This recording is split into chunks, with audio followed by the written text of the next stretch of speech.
Hey there, this is Daniel West for Hutson.com. Super happy to be here sharing a new project and a surprising use of stitching. What the heck am I doing with a needle and thread? Well, I think that's the biggest surprise for all of us today, me and a needle and thread. But I love the challenge and I love picking up new crafty habits. So here I am with some stitching dies and some needle and thread from Ellen Hudson's shop. Here I have one of the essential ovals for stitching. It's part of the Essentials by Ellen Designer Dies collection.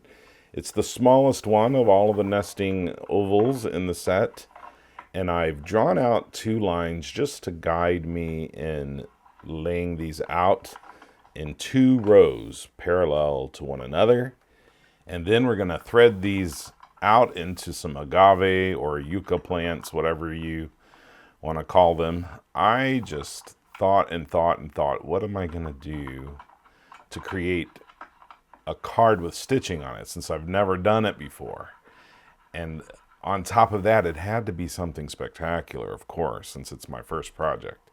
And I just really thought it would be cool to use these stitching dies, these ovals, to create a kind of 1920s feel, the Art Deco feel here.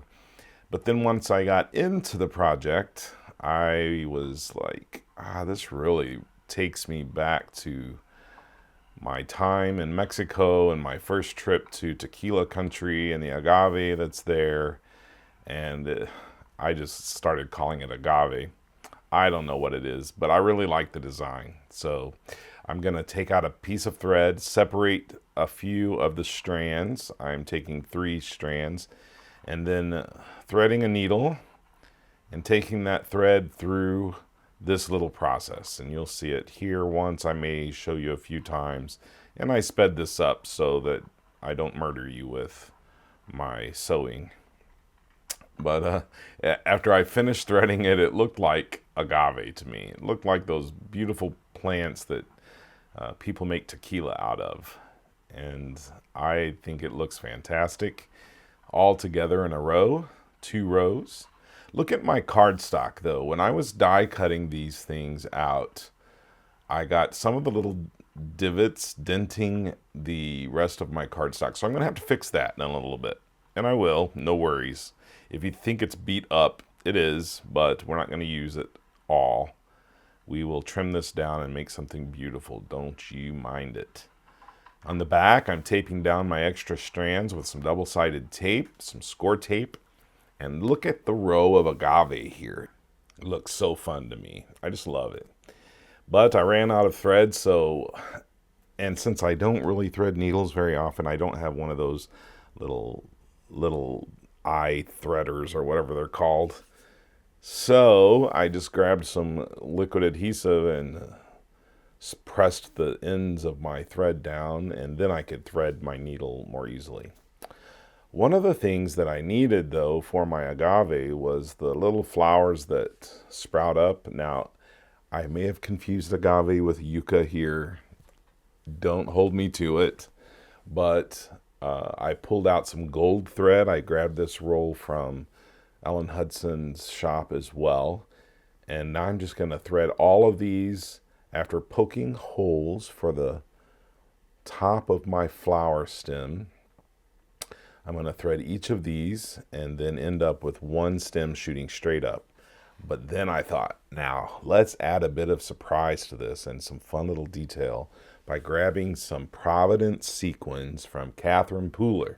Now I love this sequin set because I live in Providence and it's named after my city.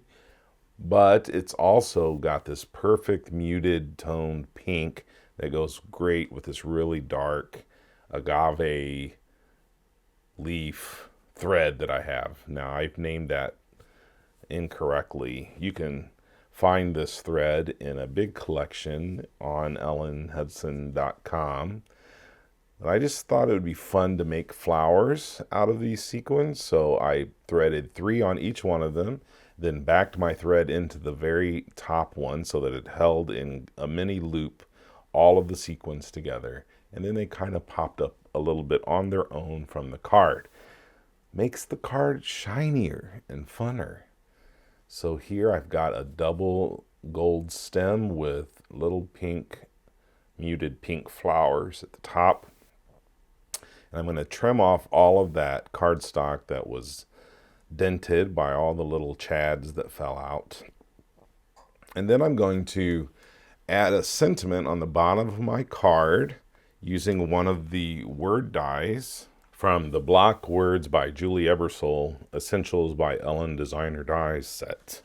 Super cool font, non-serif font, nice and clean, great look for the feel that I want to portray on this card.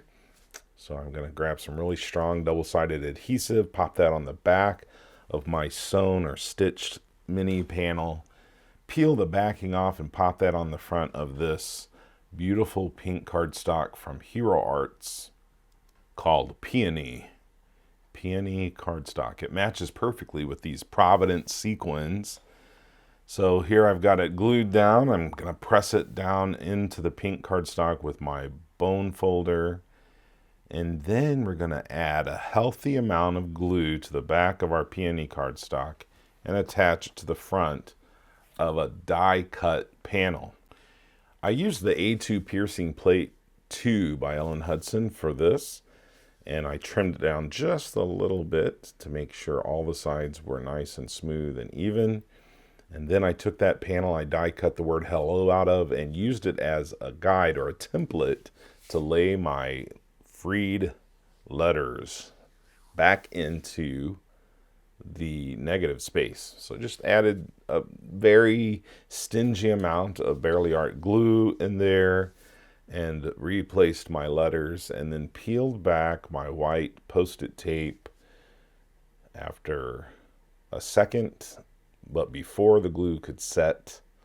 And then I had my word perfectly placed on the front of my card. Now here's my healthy amount of glue, just adding that on there because the stitched die, this piercing plate die, creates this panel that's not completely even or flat, I should say. So you need a little bit more glue so it adheres really well. And I did the same thing on the back of the panel once I had it all finished.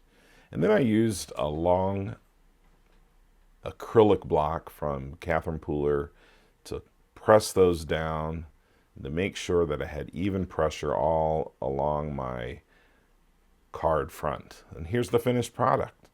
Doesn't that make you want to go plant some yucca or maybe visit Mexico? I don't know. I love it. I loved stitching this. It was super fun. And you'll find all of the supplies listed in the description box below. Thank you so much for joining me today on Ellen Hutson's YouTube channel. I hope you have a wonderful time this month learning about stitching, and maybe you'll try it out too. Have a wonderful day.